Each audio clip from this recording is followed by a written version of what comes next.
নমস্কার বন্ধুরা, গোপালে হেসেলে আপনাদের সবাইকে স্বাগত। আজকে আমি দারুণ টেস্টি আর সেরকমই ইজি আর কুইক একটা কম্বো রেসিপি আপনাদের সাথে শেয়ার করছি, যেটা সকালের ব্রেকফাস্টের জন্য হোক বা রাতের ডিনারে চটপট তৈরি হয়ে যাবে এবং যাকেই খাওয়াবেন তারই কিন্তু খেতে খুব ভালো লাগবে। তাই চলুন সময় নষ্ট না করে রান্নাগুলো করে ফেলি।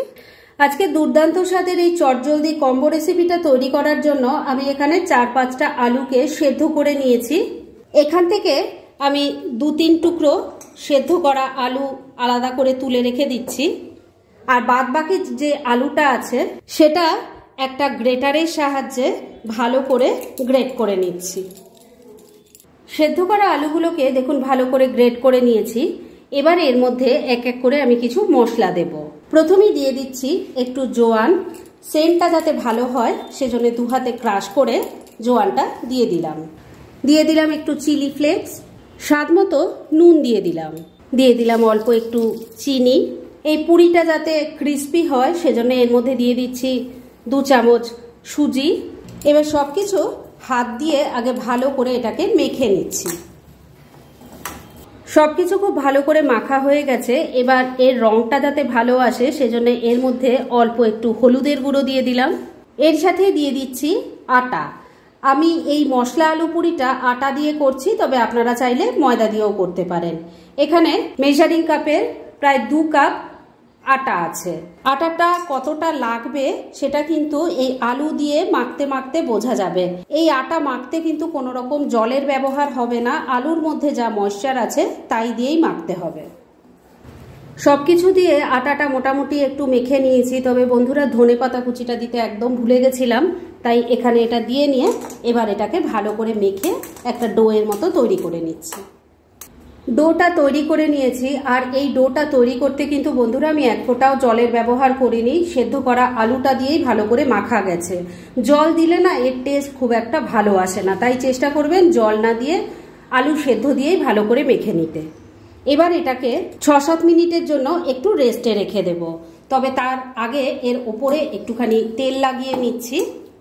এবার এটাকে ঢাকা দিয়ে রেখে দিচ্ছি, আর এই সময়ের মধ্যে চলুন এর সাথে খাওয়ার জন্য দারুণ টেস্টি তরকারিটা বানিয়ে ফেলি। এবার স্পেশাল আলু মশলা পুরির সাথে খাওয়ার জন্য দুর্দান্ত স্বাদের একটা নিরামিষ রান্না করব, সেজন্য এই রান্নার আগে মশলাটা বানিয়ে নিচ্ছি। সেজন্য কড়াই গরম করে নিয়েছি।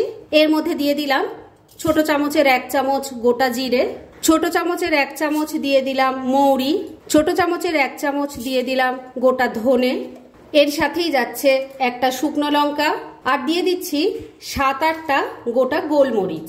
এবার ফ্লেমটাকে একদম কমে রেখে মশলাটা ড্রাই রোস্ট করে নিচ্ছি। 2-3 মিনিট সময় নিয়ে লো ফ্লেমে মশলাটাকে ড্রাই রোস্ট করে নিয়েছি। এর থেকে এখন খুব সুন্দর গন্ধ বেরোচ্ছে, মানে মশলাটা কিন্তু ভালো মতো রোস্ট হয়ে গেছে। এবার গ্যাসটা বন্ধ করে দিলাম। এবার এটাকে নামিয়ে রাখছি, ঠান্ডা হলে গুঁড়ো করে নেব। এবার তরকারিটা তৈরি করার জন্য কড়াইয়ের মধ্যে অল্প সরষের তেল দিয়ে গরম করে নিয়েছি। এর মধ্যে এবার দিয়ে দিলাম অল্প একটু ঘি। তেল ঘি ভালো করে গরম হয়ে গেলে এর মধ্যে দিয়ে দিচ্ছি গোটা গরম মশলা, যার মধ্যে আছে 2-3টে এলাচ, 2-3টে লবঙ্গ আর একটা দারচিনি। এর সাথে দিয়ে দিলাম একটা তেজপাতা। ফোড়নটা একটু ভাজা ভাজা করে নিচ্ছি। ফোড়নটা ভাজা ভাজা হয়ে গেছে। এবার ড্রাই রোস্ট করা মশলাটা থেতো করে নিয়েছি, সেই মশলাটা এর মধ্যে দিয়ে দিলাম। তেলের সাথে মিশিয়ে নিয়ে একটু ভাজা ভাজা করে নিচ্ছি। বন্ধুরা, আপনারা আমার রেসিপি দেখার সাথে সাথে আমার ফেসবুক পেজ গোপালের হেসেল, তাতেও ভিজিট করতে পারেন। ডেসক্রিপশন বক্সে লিংক দেওয়া আছে।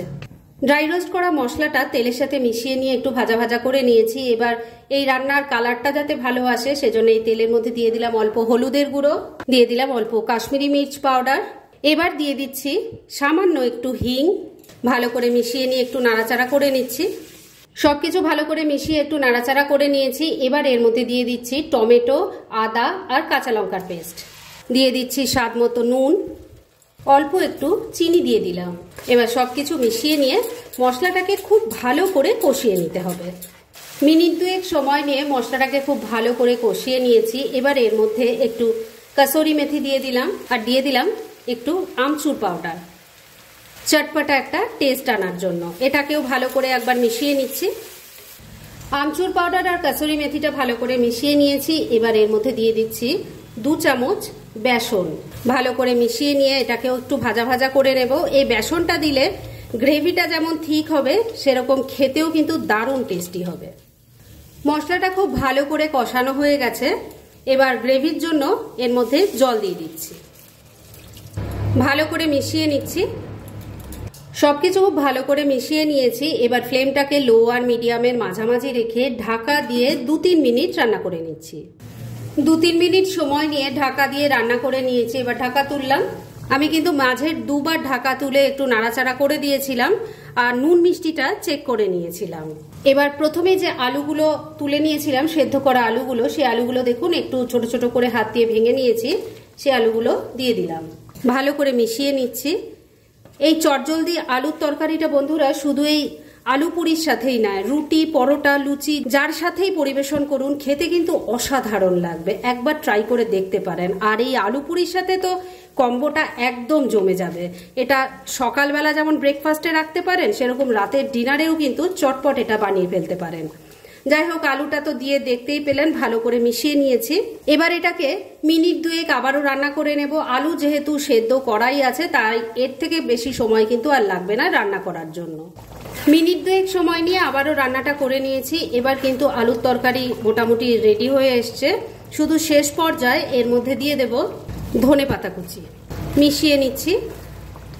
আপনাদের হয়তো এখন দেখে মনে হচ্ছে যে অনেকটা গ্রেভি আছে, তবে এটা ঠান্ডা হলে কিন্তু এতটা গ্রেভি থাকবে না। আর যেহেতু বেসন আছে আলুর তরকারি, গ্রেভি কিন্তু অনেকটাই জমে যাবে। তাই গ্যাসটা এখানেই বন্ধ করে দিলাম। আর এবার এটাকে ঢাকা দিয়ে রেখে দিচ্ছি। আর আলু পুরিগুলো চলুন তৈরি করে নিই, তারপর দুটো একসাথে সার্ভ করে দেখাবো। চটজলদি দারুণ টেস্টি তরকারিটা তো তৈরি হয়ে গেছে। আর ওটা তৈরি করতে করতে ডোটারও ভালো মতো রেস্ট করা হয়ে গেছে। এবার এটাকে আবারও একটু ভালো করে মেখে নিয়ে এর থেকে আমি লেচিগুলো কেটে নেব। ডোটা ভালো করে মেখে নিয়ে তার থেকে লেচিগুলো কেটে নিয়েছি। আর একটা লেচি নিয়ে নিয়েছি বেলার জন্য। একটু অয়েল ব্রাশ করে এটাকে বেলে নিচ্ছি। একটা দেখুন বেলে নিয়েছি। এইভাবে আমি আরো কয়েকটা বেলে নিয়ে তারপর নেক্সট স্টেপের দিকে এগোচ্ছি। কয়েকটা আলু পুরি বেলে নিয়েছি। এবার এগুলোকে ভেজে নেব। সেজন্য তেলটাকে মিডিয়াম গরম করে নিয়েছি। এবার একটা একটা করে দিয়ে দিচ্ছি। একটা আলু পুরি দেখুন মিডিয়াম ফ্লেমে আমি ভালো করে ভেজে নিয়েছি। এটা দেখুন সুন্দর ফুলকো হয়ে ফুলে উঠেছে। এইভাবে কিন্তু তৈরি করলে প্রত্যেকটা আলু পুরি এভাবে ফুলকো হয়ে ফুলে উঠবে। এবার তাহলে এটাকে আমি তুলে নিচ্ছি। আর এইভাবে সবকটা ভেজে নিয়ে তারপর তরকারিটার সাথে সার্ভ করে আপনাদের দেখাচ্ছি।